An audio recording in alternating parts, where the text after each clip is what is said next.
الحمد لله رب العالمين، والصلاة والسلام على أشرف الأنبياء والمرسلين نبينا وإمامنا محمد وعلى آله وصحبه أجمعين. أما بعد، فعن أبي هريرة عبد الرحمن بن صخر رضي الله تعالى عنه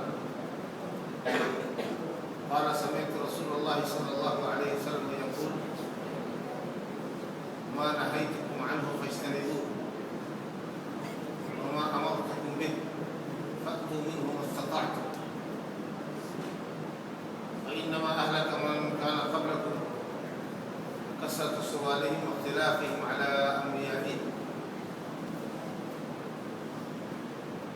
رواه البخاري ومسلم.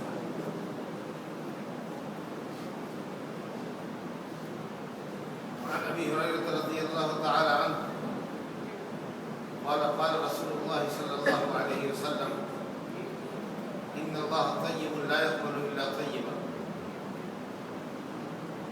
وإن الله أمر المرسلين كما أمر المؤمنين،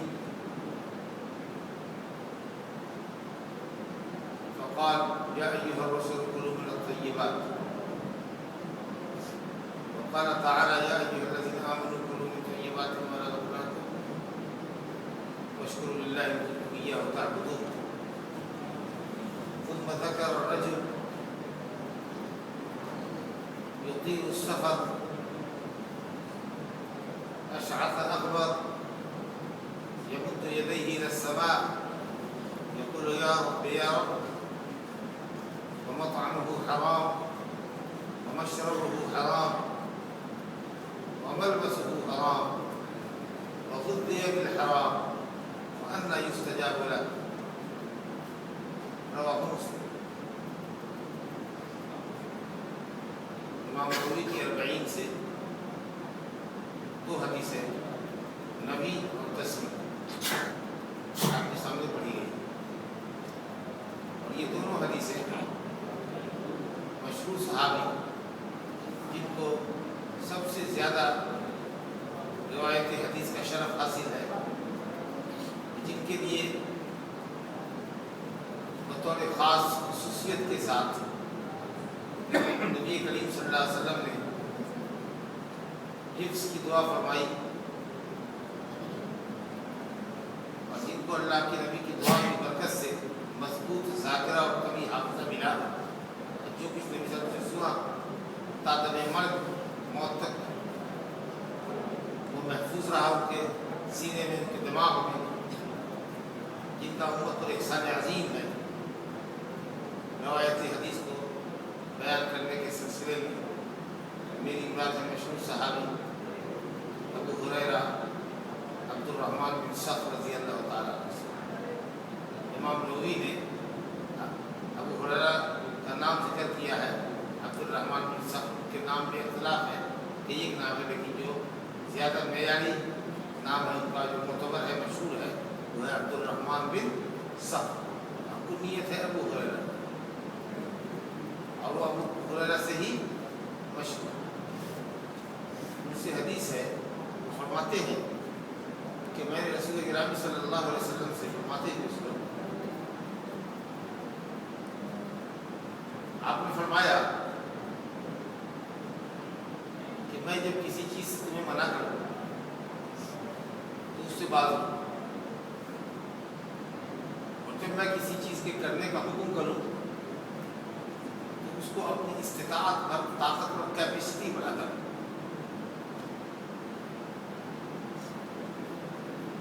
اور فرمایا کہ تم سے پہلے جو لوگ ہلاک ہوئے، اگلی قومیں جو ہلاک ہوئی، ان کی ہلاکت کی وجہ یہ تھی کثرت سوالہم واختلافہم علی انبیائہم، بہت زیادہ سوال کرتے تھے اور انبیاء سے بہت زیادہ اختلاف کرتے تھے۔ کثرت سوال اور انبیاء سے اختلاف کرنے کے نتیجے میں اگلے لوگ ہلاک ہوئے۔ گویا تم سوالات زیادہ نہ کرو، اور جو کہتا ہوں بس اتنا سنو، نبی کی بات کی مخالفت مت کرو۔ 3 بات آپ صلی اللہ علیہ وسلم نے بنیادی طور پر اس حدیث میں فرمائی کہ جب میں کسی چیز کا حکم کروں تو اس کو بجا لاؤ طاقت بھر، جب کسی چیز سے منع کروں تو اس سے رک جاؤ، کثرت سوال سے اجتناب۔ یہ حدیث صحیح بخاری اور مسلم کی ہے۔ جس لفظ کے ساتھ یہ حدیث پڑھی گئی ہے یا امام نووی نے ذکر کیا ہے 40 میں، وہ لفظ صحیح مسلم کا۔ امام مسلم رحمۃ اللہ علیہ نے کتاب الفضائل میں غالباً حدیث نمبر 1737 کے تحت اس حدیث کو ذکر کیا، اور انہوں نے 1337 کے تحت اس حدیث کو کتاب الحج میں ابو ہریرہ رضی اللہ عنہ سے ذکر کیا اور حدیث کے بیان کرنے کا سبب بھی ذکر کیا کہ نبی صلی اللہ علیہ وسلم نے یہ حدیث کب اور کس موقع پر بیان کی تھی۔ چنانچہ کتاب الحج حدیث نمبر 1337 میں حضرت ابو ہریرہ رضی اللہ عنہ بیان کرتے ہیں کہ نبی کریم صلی اللہ علیہ وسلم نے خطبہ دیا اور آپ نے فرمایا ایھا الناس، اے لوگو اللہ کے لیے حج کرو، ان اللہ کتب علیکم الحج فحجوا، اے لوگو اللہ نے تم پر حج فرض کیا ہے، حج ادا کرو۔ تو حاضرین میں سے ایک شخص نے پوچھ دیا اکل عام یا رسول اللہ، کیا ہر سال حج فرض ہے؟ آپ خاموش رہے تھے، 3 مرتبہ یہ سوال۔ اس کے بعد آپ نے فرمایا لو کنت نعم لوجبت ولو استطعت، اگر میں ہاں کر دیتا تو ہر سال حج فرض ہو جاتا اور تم اس کی طاقت نہیں رکھتے۔ آپ نے فرمایا ضروری ما ترکتکم، جتنا کہتا ہوں اور جتنی بات پہ میں آپ کو چھوڑتا ہوں اس حد تک آپ بات سن کر رک جاؤ، جتنا بڑھ کہتا ہوں اتنا ہی فالو کرو، اس کے آگے مت بڑھو۔ جس چیز سے روکوں رک جاؤ اور جس چیز کا حکم کروں اس کو طاقتور ادا کرو۔ اگلے لوگ کثرت سوال اور نبیوں سے اختلاف کے باعث نہ کرو۔ یہ موقع تھا کہ انہوں نے یہ پوچھا کہ کیا ہر سال حج فرض ہے؟ اگر نبی صلی اللہ علیہ وسلم کہتے ہاں سال فرض ہو جاتا، اور وہ آدمی مسلمانوں میں سب سے بڑا مجرم ہے عہد نبوت میں، جس کے سوال کرنے کے سبب کوئی چیز جو امت پہ واجب نہ تھی وہ واجب ہو جائے اور امت مشقت میں پڑ جائے، یا کوئی چیز جو حلال تھی وہ سوال کی وجہ سے حرام ہو جائے، تو وہ آدمی اسلام میں بہت بڑا مجرم ہے کہ اس نے سوال کر کے پیچیدگی اور پریشانی بڑھا دی۔ جو چیز واجب نہیں تھی وہ واجب ہو گئی، جو چیز حلال تھی وہ حرام ہو گئی، شریعت میں اس شخص کو بہت بڑا مجرم کر ڈالا گیا۔ یہ ہے حدیث کے بیان کرنے کا سبب۔ اب آئیے، نبی کریم صلی اللہ علیہ وسلم نے فرمایا کہ جس چیز سے منع کرو اس سے رک جاؤ، اور جس چیز کے کرنے کا حکم دو تو اس کو طاقت بھر، مقدور بھر، کیپیسٹی بھر ادا کرو۔ شریعت اسلامیہ عوامر کی بجا آوری اور منہیات سے اجتناب کا نام۔ شریعت نام ہے ان چیزوں کی ادائیگی کا جن کے ادا کرنے کا، جن کے کرنے کا حکم آیا ہے، اور جن چیزوں سے شریعت نے منع فرمایا ہے ان سے رک جانا۔ لیکن آپ جیسا کہ حدیث کے جملے میں غور کر رہے ہیں کہ شریعت نے کہا کہ میں، اللہ کے رسول نے فرمایا کہ میں جس چیز سے تم کو منع کروں اس سے رک جاؤ، ٹوٹلی رکنا۔ اور جب میں کسی چیز کے کرنے کا حکم دوں تو جتنی طاقت ہو اسی حد تک اس کام کو انجام دینا۔ گویا حکموں کو بجا لانے میں، عوامر کی ادائیگی میں، عمل کرنے کے اندر طاقت اور قدرت اور استطاعت کو دخل ہے، لیکن گناہوں سے بچنے میں استطاعت کو دخل نہیں۔ کیوں؟ اس لیے کہ گناہ سے بچنے کا مطلب گناہ چھوڑنا ہر آدمی کی استطاعت میں۔ تازہ شراب مت پیو، نہیں پینا، اس میں کچھ کرنا تو ہے، چھوڑنا ہے۔ چوری مت کرو، چوری کر رہے تو چوری مت کرو، ایسا نہیں کرنا ہے۔ وہ تو آسان ہے، اس میں کوئی طاقت کی ضرورت نہیں آپ سے کہا جائے دروازہ کلوز ہے آپ اس سے داخل نہ ہو ٹھیک ہے مت داخل دیکھو دوسرا کوئی دروازہ کھلا ہے اس سے داخل لیکن اگر کہا جائے اس پتھر کو اٹھاؤ کرنے کا کام اس میں طاقت لگے گی تو آپ آزمائیں گے دیکھیں کہ اٹھے گی آپ سے وہ پتھر آپ سے اٹھے گا یا نہیں اٹھے گا نہیں اٹھے گا تو آپ کہیں گے نہیں اٹھے گا میری استطاعت میں نہیں ہے میری طاقت میں نہیں ہے الحمدللہ شریعت نے کہا کہ جس چیز سے منع کرو اس سے ٹوٹلی رکو کہ اس میں کرنا کچھ نہیں ہے تم کو محنت نہیں کرنا ہے طاقت نہیں لگانی ہے اس کو چھوڑنا ہر آدمی کی کیپیسٹی میں ہے لیکن جب کہوں کرو تو کرنے کے لیے طاقت چاہیے اگر کہتا ہوں نماز پڑھو تو اگر جس کی کیپیسٹی میں ہے کہ کھڑے ہو کر نماز پڑھے گا کھڑے ہو کے پڑھے گا اگر نہیں کھڑا ہو سکتا تو زبردستی کھڑا کریں گے وہ اس کی طاقت میں نہیں ہے وہ بیٹھ کے نماز پڑھے گا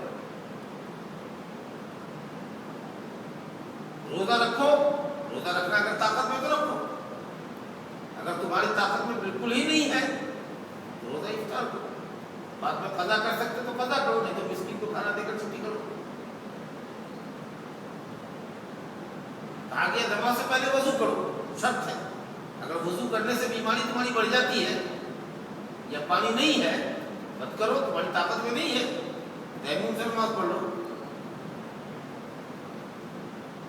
تو اوامر کی بجا آوری میں طاقت کو دخل ہے استطاعت کو دخل ہے لیکن ناجائز کاموں سے منع کیا ہے آپ نے ان سے رکنے کے اندر استطاعت کو دخل نہیں ہے شریعت جس چیز سے منع کرے ٹوٹلی رکنا کیونکہ وہ ہر انسان کی طاقت میں کیونکہ چھوڑنے کا نام ہے منہیات چھوڑنا ہے برائی چھوڑنی ہے اس میں کوئی یہ نہیں کہہ سکتا میری طاقت میں نہیں ہے چھوڑنے میں کیا لگتا ہے ہاں کرنے میں طاقت چاہیے سمجھ رہے نا کرنے میں طاقت چاہیے تو شریعت نے کہا کہ جو چیز کرنے کی ہے وہ آپ اپنی استطاعت کے مطابق کریں جن چیزوں سے منع کرتا ہوں ٹوٹلی رک جائیں وہاں طاقت کی بات نہیں کہی شریعت نے جن چیزوں سے منع کیا ہے جیسا کہ میں نے عرض کیا کہ شریعت کے ضابطے کے مطابق ٹوٹلی رکنا ہے ان سے قریب نہیں ہونا ہے لیکن کبھی کبھی حرام چیزیں اور منع کردہ چیزیں بھی حسب ضرورت حلال ہوتی ہیں جیسے کہ مردار مت کھاؤ سور مت کھاؤ شراب مت پیو حالت شریعت نے ٹوٹلی رکنا ہے لیکن انسان جب بہت مجبور ہو جائے ان کے استعمال کے لیے تو بقدر ضرورت ناجائز چیزیں جائز ہو جاتی ہیں شراب کی ایک گھونٹ اس لقمے کو نگلنے کے لیے جو حلق میں اٹک کے رہ گیا ہو اور جان پہ بنائی ہو آدمی ایک گھونٹ شراب سے اس کو نگل سکتا ہے اگر ایسی مجبوری نہیں ہے تو شریعت نے جن کاموں سے روکا ہے اگر وہ حرام ہے تو حرام سمجھ کے رکنا ہے اور اگر مکروہ بھی ہے تو ان سے رک جانا بہتر ہے اسی طریقے سے جو کام کرنے کے ہیں آپ کی استطاعت میں ہے آپ اس کو پورے طور پر انجام دیجیے نہیں ہے استطاعت تو جتنی استطاعت ہے اس حد تک کیجیے مثال کے طور پر اگر آپ کے پاس پانی کی تھوڑی سی مقدار ہے اس سے آپ کا مکمل وضو نہیں ہو سکتا ہے تو جتنا حصہ وضو ہو سکتا ہے جتنے اعضاء اس سے دھلے جا سکتے ہیں اس قدر دھو لیجیے اب باقی جو اعضاء خشک رہ گئے اس کے عوض میں تیمم کر لیجیے فاتقوا اللہ ما استطعتم جس حد تک طاقت رکھتے ہو اتنا اللہ رب العالمین کا تقوی رکھتے ہیں اور تیسری بات آپ نے فرمائی جو نہایت اہم ہے کہ سوالات بہت کثرت سے ہوتے ہیں جیسا کہ میں نے پہلے بھی عرض کیا کہ لوگوں کی سوال کرنے سے کچھ چیزیں اگر حرام ہو جاتی ہیں جو حلال تھی یا جو چیز مستحب تھی وہ اب واجب ہو گئی کمپلسری ہو گئی تو وہ آدمی مسلمانوں میں بہت بڑا مجرم ٹھہرتا ہے کہ اس کی وجہ سے پریشانی اور پیچیدگی اور ذمہ داری بڑھ گئی اس لیے ایسا کوئی سوال نہیں کرنا چاہیے جس سے کوئی چیز حلال حرام بن جائے یا عبادت بڑھ جائے اب نبی کریم صلی اللہ علیہ وسلم کے انتقال کے بعد بھی یہ حکم موجود ہے کہ سوال کثرت سے نہیں کرنا چاہیے کثرت سوال سے نبی صلی اللہ علیہ وسلم نے منع فرمایا اور خاص کہ ایسا سوال جس کی بہت زیادہ حاجت اور ضرورت نہیں ہے جو تنطع اور مبالغہ پر مشتمل ہے بال کی کھال نوچ رہا ہے ایسا ہوتا تو کیا ہوتا ایسا ہوتا تو کیا ہوتا جو چیز نہیں پائی جا رہی ہے دماغ سے سوال پیدا کر کے اس کا جواب عالم سے حاصل کرنے کی کوشش اہم سوال ہو ضرورت ہو آپ کو سوال کرنے کی تو کریں. فرضی مسائل سپوز کر کے اگر ایسا ہو تو کیا ہونا ہے، جو ہوگا تو دیکھیں گے. تو زیادہ پورے میں نہیں پڑھنا چاہیے، ضرورت کے مطابق سوال کرنا چاہیے. بہرحال شریعت نام ہے عوامر کی وجہ عملی اور منہیات سے اجتناب کرنے کا. جن کاموں سے شریعت نے منع کیا ہے اسے رکنا ضروری ہے، جن کاموں کے کرنے کا حکم دیا ہے ان کا کرنا ضروری ہے. لیکن جن کاموں سے شریعت نے روکا ہے ان سے ٹوٹلی رکنا ہے. جن کاموں کے کرنے کا شریعت نے حکم دیا ہے، ہر آدمی اپنی صلاحیت اپنی استطاعت کو دیکھے، اپنی قدرت کو دیکھے، جس کی کیپیسٹی میں جتنا بڑا ہے وہ شریعت کے حکم کو اپنی طاقت کے مطابق انجام دے. اور بے جا سوالات سے اور سوال میں مبالغہ آرائی کرنے سے، بال کی کھال نوچنے سے پرہیز کریں، کیونکہ یہ ہلاکت کا سبب ہے. اس امت کو وہ اسباب اختیار نہیں کرنے چاہیے جو اگلی امتوں کی ہلاکت کا سبب ہے. یہ خلاصہ ہے حضرت ابو ہریرہ کی اس حدیث کا، جو آپ کے سامنے حدیث نمبر 9 کے تین پڑھی. حدیث نمبر 10 میں ابو ہریرہ رضی اللہ عنہ سے یہ حدیث مروی ہے. وہ کہتے ہیں کہ نبی کریم صلی اللہ علیہ وسلم نے فرمایا ان اللہ طیب لا یقبل الا طیب. اللہ سبحانہ و تعالیٰ طیب ہے اور وہ بجز طیب کے کسی اور چیز کو پسند نہیں کرتا. وہ خود پاکیزہ ہے، اس لیے وہ پاکیزہ چیزوں کو قبول کرتا ہے. اعمال بھی پاکیزہ ہونے چاہیے، ہماری کمائی بھی پاکیزہ ہونی چاہیے، ہمارا کھانا پینا بھی حلال ہونا چاہیے، ہمارا صدقہ اور خیرات بھی حلال اور پاکیزہ مال سے ہونا چاہیے. ان اللہ طیب لا یقبل الا طیب. پاکیزہ عمل کو ہی اللہ تعالیٰ قبول کرتا ہے، ناپاک عمل کو، ناجائز عمل کو قبول نہیں کرتا. اسی میں کمائی بھی ہماری پاکیزہ ہونی چاہیے، صدقہ اور خیرات بھی پاکیزہ مال سے ہونا چاہیے. اس کے بعد میں سے فرمانا ہے کہ اللہ سبحانہ و تعالیٰ نے حلال کمائی کی، حلال کھانے کی وصیت اور تلقین اپنے رسولوں کو فرمائی، اور یہی تاکید اللہ سبحانہ و تعالیٰ نے مومنوں کو فرمائی. چنانچہ دعائیں آپ نے پڑھی، یا ایھا الرسل کلوا من الطیبات، اے رسولو پاکیزہ روزی کھاؤ، حلال روزی کھاؤ. اور مومنین سے فرمایا یا ایھا الذین آمنوا کلوا من طیبات ما رزقناکم، اے ایمان والو جو پاکیزہ روزی ہم نے دی ہے، حلال اور طیب جو روزی دی ہے اس میں سے کھاؤ، یعنی حرام مت کھاؤ، پاکیزہ روزی. تو جو جس بات کا حکم اللہ نے مرسلین کو دیا وہی حکم ان لوگوں کو دیا جن کی طرف یہ حضرات رسول علیہ السلام بھیجے گئے. کہنے کا مدعا یہ ہے کہ جس طریقے سے اللہ کے رسول اور نبیوں نے حلال کھایا ہے، ان کے فالوورز کو، ان کی امتیوں کو بھی چاہیے کہ وہ حلال اور پاکیزہ ہی کھائیں. اس کے بعد نبی کریم صلی اللہ علیہ وسلم نے ایک بہت ہی عمدہ مثال دی ہے. آپ نے فرمایا کہ حلال اور پاکیزہ روزی کھانے والے کی کیا حیثیت ہے، اور حلال پاکیزہ روزی سے دعا انسان کی کیسے قبول ہوتی ہے، اور حرام خوری دعا کی قبولیت کی راہ میں کس طرح عارض اور رکاوٹ بنتی ہے. اس کی آپ نے ایک مثال فرمائی. فذکر الرجل، آپ نے ایک شخص کا ذکر کیا، یطیل السفر، جو لمبا سفر کرتا ہے. لمبے سفر میں ویسے ہی آدمی بدحال، درمادہ اور پریشان ہوتا ہے. اشعث اغبر، بال پڑا گندا ہے، چہرے پر گرد و غبار اٹا ہوا ہے. یرفع یدیہ الی السماء، دونوں ہاتھوں کو آسمان کی طرف اٹھاتا ہے. چوتھا کہتا ہے یقول یا رب یا رب، اے اللہ، اے رب اے رب، اے میرے پالنے والے.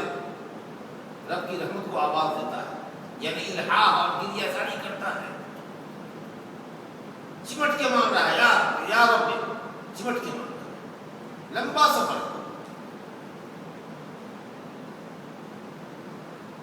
گرد و غبار سے ہٹا ہوا ہے، ہاتھ اٹھا رہا ہے، یا رب کی صدائیں بلند کر رہا ہے. 4 اسباب قبولیت دعا کے موجود ہیں. دعا اس کی قبول ہونی چاہیے. پریشان حال ہے، مسافر ہے، مسافر کی دعا اللہ قبول کرتا ہے. وہ خاص کے جب طویل سفر، اس میں بھی گرد و غبار سے ہٹا ہوا ہے، پسینے سے شرابور ہے، سامان سے بوجھل ہے. یہ ادا بھی ایسی ہے کہ اللہ تعالیٰ کی رحمت اس طرف مائل ہو. پھر ہاتھ اٹھاتا ہے، جو محتاج بندے کی صفت ہے کہ داتا کے سامنے وہ ہاتھ پھیلائے ہوا ہے. پھر یا رب کی صدا بلند کر رہا ہے, چمٹ کے مانگ رہا ہے اللہ تعالیٰ سے, گریہ زاری کر رہا ہے.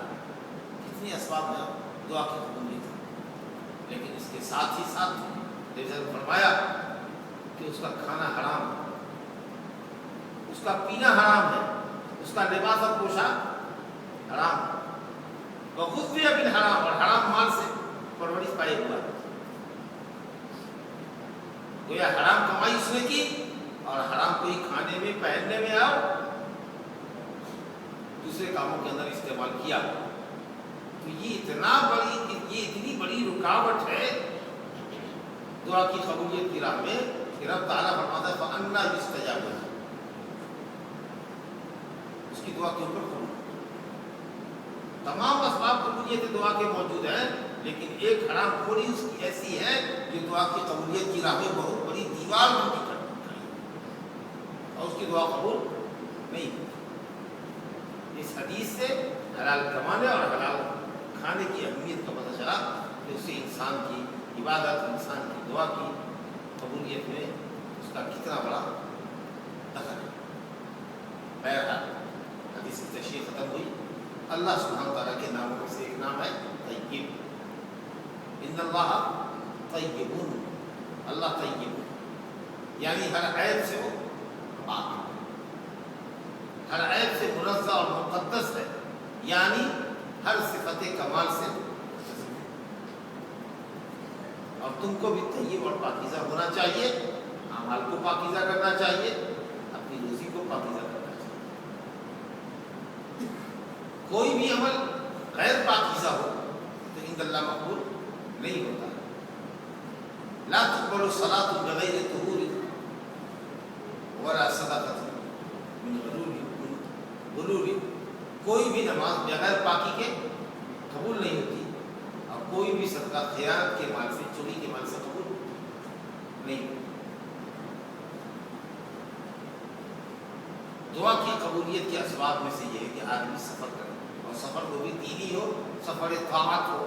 اور کیا کہہ رہا ہے, عمرے میں جا رہے ہیں, الحمدللہ مبارک سفر, دعا قبول ہوگی. سفر میں مقدس سرزمین ملے گی, وہاں بھی دعا قبول ہوگی. حج اور عمرہ کو جانے والے آدمی سے دعا کی درخواست کرنا بھی مسنون ہے. سفر طویل ہے, ایکسپینسو ہے, آدمی غبار آلود ہے, پریشان حال ہے, تو اللہ کی رحمت اس طرف لپکتی ہے. دعا کی قبولیت کے اسباب میں سے جیسا کہ عرض کیا گیا, ہاتھ پھیلانا بھی ہے رب تعالیٰ کے سامنے. یہ صفت سوال ہے, یہ اللہ رب العالمین کو پسند آتی ہے. اللہ بڑا حیا باز ہے, بڑا کریم ہے, بخشنے والا ہے, عطا کرنے والا ہے. اسے شرم آتی ہے کہ بندہ میرے سامنے ہاتھ پھیلائے اور میں اس کے ہاتھ کو خالی واپس کروں. سوال کرنے کی ایک صفت ہے.